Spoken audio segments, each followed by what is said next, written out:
Donc là, tu vas me reboucher les trous comme ça, tu fais ça, tu racles bien, ainsi de suite, comme ça, bien en appuyant avec tes doigts. Non, non, je t'ai montré. Voilà comment j'ai fait. Je mets la colle, je lisse après. Je mets la colle. Voilà.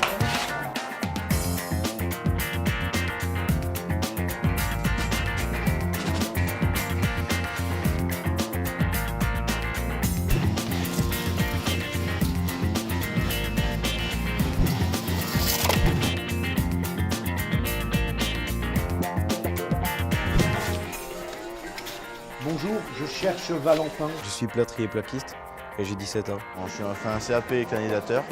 J'ai 16 ans, je fais un CAP en peinture. Je suis en dernière année de bac pro travaux publics. Je suis apprenti métallier serrurier.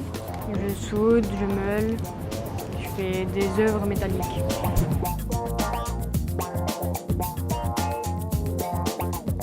Le parcours de ma vie, c'est d'avoir... c'est pas facile. Il faut que j'y tourne un peu dans ma tête avant.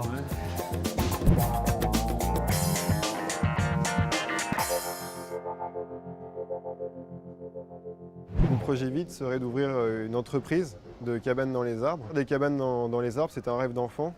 C'est un rêve que je réfléchis, c'est un projet que je réfléchis depuis maintenant 3 ou 4 ans.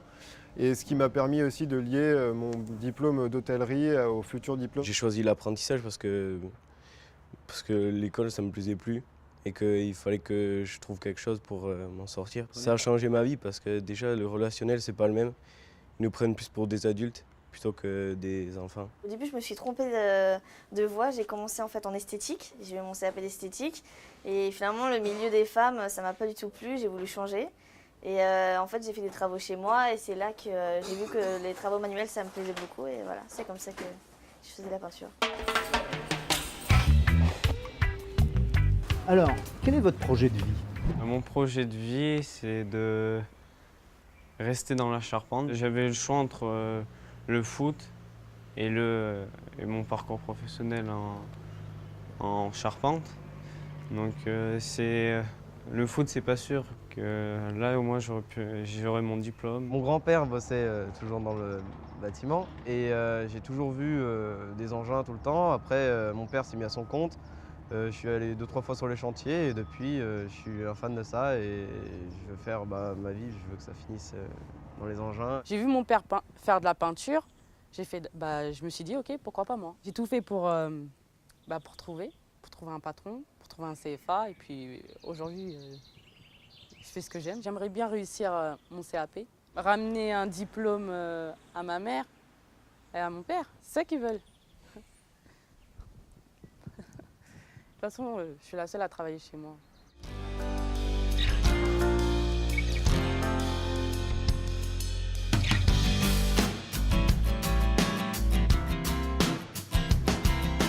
Plus tard, je pars sur une prépa métier en 1 an chez les Compagnons du Devoir pour pouvoir ensuite faire un tour de France. Je fais ça parce que tailleur de pierre, c'est un métier qui se perd, c'est des valeurs et c'est quelque chose qui me tient à cœur. C'est des liens qui se créent et surtout c'est le plaisir qu'ont les professionnels déjà dans les lieux à transmettre leur savoir-faire. C'est donc avoir mon diplôme et pour plus tard continuer dans le bâtiment, rester pour l'instant ouvrier parce que c'est vrai que la situation actuelle pour monter sa propre entreprise, c'est pas le bon moment. C'est de continuer encore un peu dans les études, faire un brevet professionnel, donc en électricité, faire un peu de l'artisan, faire un peu de grosses boîtes, puis à mon tour peut-être devenir employeur plus tard. Pour moi, c'est important de faire mon entreprise car c'est comme une fierté, c'est dire que j'ai réussi à faire quelque chose. Mon projet de vie, c'est tout d'abord dans un premier temps de rester au sein de mon entreprise pour acquérir de l'expérience, ce qui est relativement important. Et ensuite, peut-être pourquoi pas un jour créer mon entreprise. Créer son entreprise, moi, je trouve ça bien. Ça peut un jour, si on a des enfants, pouvoir laisser une trace et leur laisser un héritage.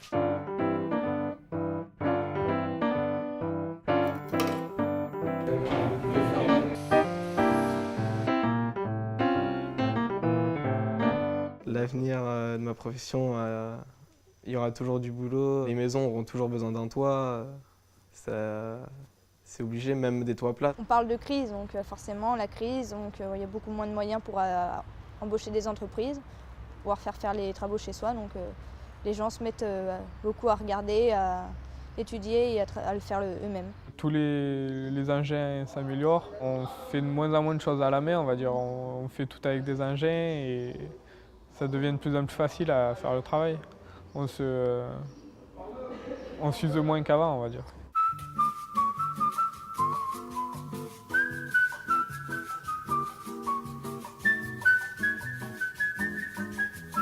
Ça va évoluer dans les prochaines années avec les nouvelles technologies. Donc c'est pour ça qu'il faut faire des formations pour se spécialiser dans les futures branches. Donc que ce soit dans tous les métiers, il faut avoir un minimum de bagages pour pouvoir être à la hauteur des places à prendre. Il faut voir plus grand, voir plus tard ce qui arrivera. Par exemple, les énergies renouvelables, c'est l'avenir. Les éoliennes, les panneaux solaires, tout ça, ça va exploser, il va y en avoir de plus en plus. Je pense qu'on arrive à un stade où l'avenir, c'est vraiment l'évolution des matériaux, je pense, et surtout en termes d'isolation, où avec les nouvelles réglementations qu'on a, la RT 2012, les normes BBC, on va arriver vers des matériaux beaucoup plus naturels, tout ce qui est fibre de bois, laine de chanvre, ou des choses comme ça qui vont... On revient beaucoup aussi à des isolations avec de la paille de blé ou d'orge ou des choses comme ça. Donc on a des agriculteurs dans le coin qui commencent déjà à fournir des habitations pour l'isolation avec de la paille. Toutes les villes s'agrandissent, toutes les populations s'agrandissent également. Donc forcément, il y aura tôt ou tard besoin des travaux publics pour développer des infrastructures, développer des routes, développer tout le nécessaire pour pouvoir vivre dans un confort pour tout le monde.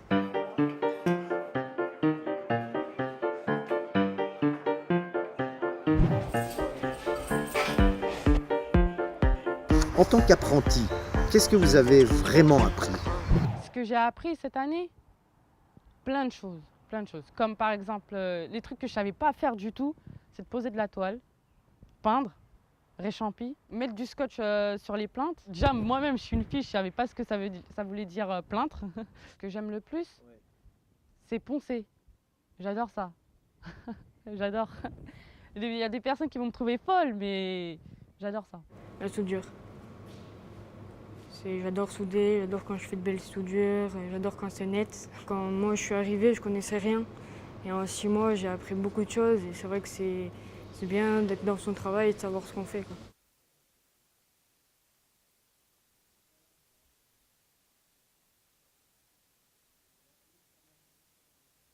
En tant qu'apprenti, j'ai appris plein de choses sur mon métier que même moi je ne savais pas. Poser des tuyaux, comment faire les choses, bien faire les choses, parler bien aux gens. Oui, je dis toujours ben. Ah, oui. Quand on va avoir une cliente, on ne lui dit pas donc à savoir arriver à parler à une personne. J'ai appris à être responsable aussi de mon travail et d'être autonome sur un chantier. Il y a un travail, on a des droits mais aussi des devoirs quand on travaille. Et voilà, j'ai appris à être ponctuelle, à la relation avec les collègues sur le chantier. Ça m'a aussi beaucoup appris sur la vie en entreprise, comment aborder la vie en entreprise, travailler avec des personnes différentes tous les jours, avoir un véritable échange avec un patron, la confiance qu'il y a entre les deux, l'échange qui se fait. Et être en contact aussi avec les anciens qui peuvent beaucoup nous apprendre, leur façon de travailler, leur finition, faire plus qu'on peut en fait, pas s'arrêter sur un échec. Par contre, tu vois, t'aurais dû jouer un petit peu sur le joint. Bon, c'est pour une première table comme ça, c'est pas mal. En tant qu'apprenti, ce que j'ai appris, la sociabilité. Parce que c'est vrai qu'on rencontre des gens qu'on ne connaît pas tous les jours sur chaque chantier. Donc il ne faut pas familiariser, mais bien s'entendre avec. Je parle des clients, bien sûr. Le contact avec les personnes, je dirais, quand je travaille. Arriver le matin, des fois, sur un chantier, quel qu'il soit, rencontrer le client et qui vous accueille gentiment avec un café, ça fait plaisir.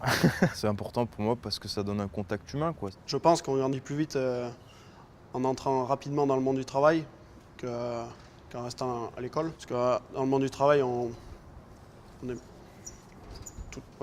toute la journée avec des adultes.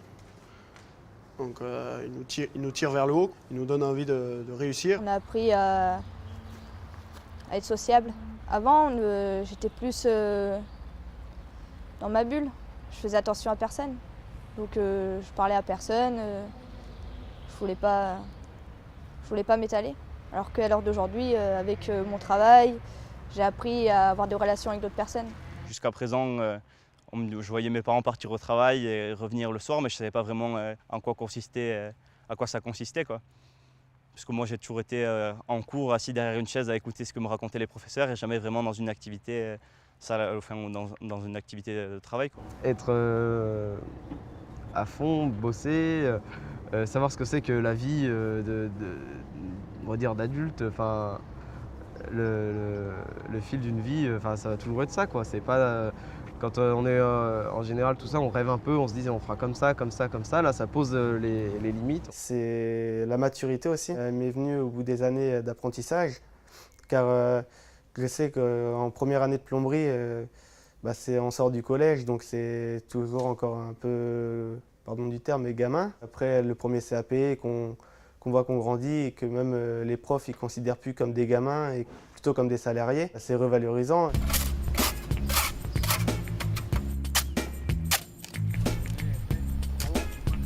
Ce que j'aime dans mon métier, c'est le fait de travailler dehors, d'avoir cette liberté de bouger, de ne pas rester stagnant sur un endroit, de pouvoir avoir cette chance d'être mobile d'un chantier à un autre, d'un étage à un autre et d'une ville à une autre. C'est le voyage aussi, même sur des courtes distances, c'est des petits voyages à chaque fois.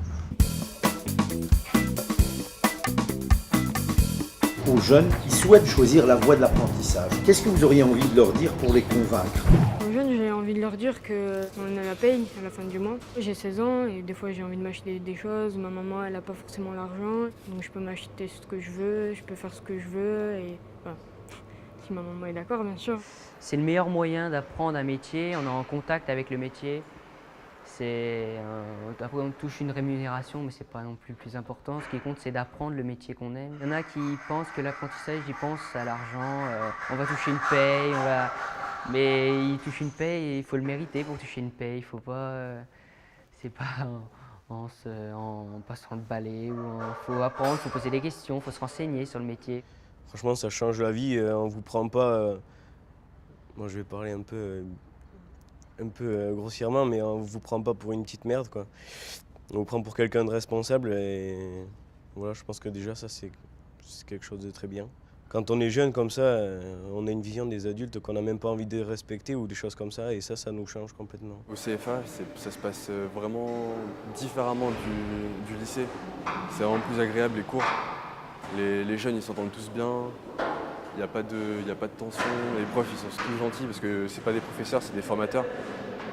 C'est vrai que c'est des formateurs, ils ont de l'expérience derrière eux, donc ils savent de quoi ils parlent. L'apprentissage, c'est un moyen d'entrer dans le monde du travail, de gagner un petit peu d'argent et tout en restant à l'école en même temps. C'est aussi un moyen pour les personnes qui n'aiment pas trop le milieu scolaire pur et dur de pouvoir s'évader, puis peut-être aussi trouver leur voie aussi. C'est une bonne formation parce qu'on apprend sur le terrain et à l'école aussi. On dit que s'ils ont fini là, c'est parce que c'était des cancres à l'école, alors que pas toujours. C'est pas parce qu'on fait un apprentissage qu'on est nul ou débile ou quoi que ce soit, quoi. On y arrive très bien. Et puis c'est pas parce que c'est un CAP que ça vaut rien non plus, ou c'est pas parce que c'est un BP que ça vaut pas un bac, c'est des niveaux d'études aussi intéressants. Je pensais pas faire un bac, alors que donc j'ai fait 2 CAP, un CAP constructeur de route et un CAP conducteur d'engin, et puis vu que ce métier me plaît, j'ai décidé de continuer. Donc en bac, et peut-être après, pourquoi pas un BTS. Donc je pense que le CFA, ça nous pousse à continuer les études. Ce que j'ai envie de leur dire, c'est que quand moi, au départ, j'étais contre l'apprentissage. Enfin, je voyais pas intérêt. Pour moi, s'il y avait l'école, c'est qu'il y avait une raison. J'ai fait mon BTS en environnement, j'ai découvert l'apprentissage. Je me suis rendu compte que vraiment l'apprentissage, ça fait la différence sur un CV entre une personne qui a un cursus 100% scolaire et une personne qui a fait de l'apprentissage. Avec l'apprentissage, on arrive avec une expérience, on a un vécu professionnel et on sait de quoi on parle. Et pour les convaincre, je pense que je raconterai comment j'ai commencé. J'ai commencé en cuisine, après j'ai repris en brevet professionnel, donc toujours en 2 ans. J'ai travaillé pendant 1 an et après j'ai voulu changer d'orientation et je me suis lancé dans la menuiserie. J'en ressors bien plus grandi qu'avant, avec une autre mentalité, en ayant appris énormément de choses, parce que j'ai quand même appris la menuiserie et la cuisine. C'est sans voix, je peux pas... Voilà, c'est une joie personnelle.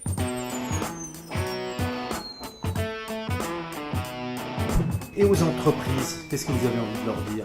Que ce soit une fille ou un garçon, un jeune peut être motivé. Parce que des fois, il y a des entreprises qui ne veulent plus le prendre, parce qu'ils ont eu un jeune qui ne leur a pas plu, qui les a déçus. Mais il faut savoir qu'on n'est pas tous pareils. Qu'il y a d'autres personnes qui veulent vraiment faire ce métier, qui veulent vraiment apprendre. Donc il faut toujours laisser une deuxième chance. Il ne faut pas rester sur sa première position. Ce que j'ai envie de dire aux entreprises, c'est qu'on reste de la main-d'œuvre, pas chère, si on est exonéré de toutes leurs taxes. Et que c'est aussi ça doit être un plaisir pour un patron de transmettre son savoir. Parce que transmettre son savoir, c'est une des plus belles choses que savoir bien travailler, c'est une chose, mais savoir transmettre son savoir, c'est encore plus agréable. Ça peut être une fierté pour un patron d'avoir un jeune qui réussit après, quoi. Voilà. Ce que j'ai à dire aux entreprises, c'est qu'ils prennent des apprentis, c'est qu'ils laissent aussi la porte ouverte je parle par rapport à moi, à des filles, parce qu'on n'est pas plus bête que d'autres ou moins fort. Dans mon métier, l'avantage d'être une fille, c'est qu'on est aussi beaucoup plus minutieuse. Et le sens du travail bien fait, je pense qu'on l'a un petit peu plus que les garçons, malgré qu'il y ait des garçons qui travaillent très bien. Puis ça peut apporter une certaine sérénité des femmes dans le bâtiment. J'ai envie de leur dire de faire confiance aux jeunes, de leur apprendre, de prendre le temps de les former de façon à avoir des jeunes qualifiés plus tard. C'est important pour l'avenir, même pour le patron, pour son entreprise à elle, d'avoir un jeune qui est déjà formé dans son entreprise, qui a déjà les réflexes professionnels de son entreprise, quelqu'un qui fait partie de l'entreprise, qui grandit avec l'entreprise. De prendre un jeune en apprentissage, c'est quelque chose de bien. Après, il faut que le maître d'apprentissage soit pédagogue, qu'il arrive à inculquer son savoir aux jeunes. Parce que si on prend quelqu'un qui n'aime pas du tout être avec des jeunes et qui n'a pas du tout envie de transmettre son savoir, ça ne marchera pas. Il faut vraiment quelqu'un qui a envie de transmettre son savoir, de faire évoluer. Puis un apprenti, c'est un moyen aussi de faire évoluer son entreprise. Je leur dirais que la voie de l'apprentissage, c'est quelque chose de bénéfique pour eux comme pour l'apprenti qu'ils choisiront. Ça permet aux entreprises de pouvoir former les jeunes qui choisissent, de les former au sein de leur entreprise, donc ils auront les techniques de travail de l'entreprise. Ils seront formés par rapport à cette entreprise et pour la suite, pour l'avenir de l'entreprise, ils savent qu'ils auront à la suite de leur apprentissage, ils savent qu'ils auront des personnes viables pour travailler. Ça peut rapporter de la jeunesse et remoderniser une entreprise, un apprenti, en apprenant des nouvelles méthodes au sein de notre école.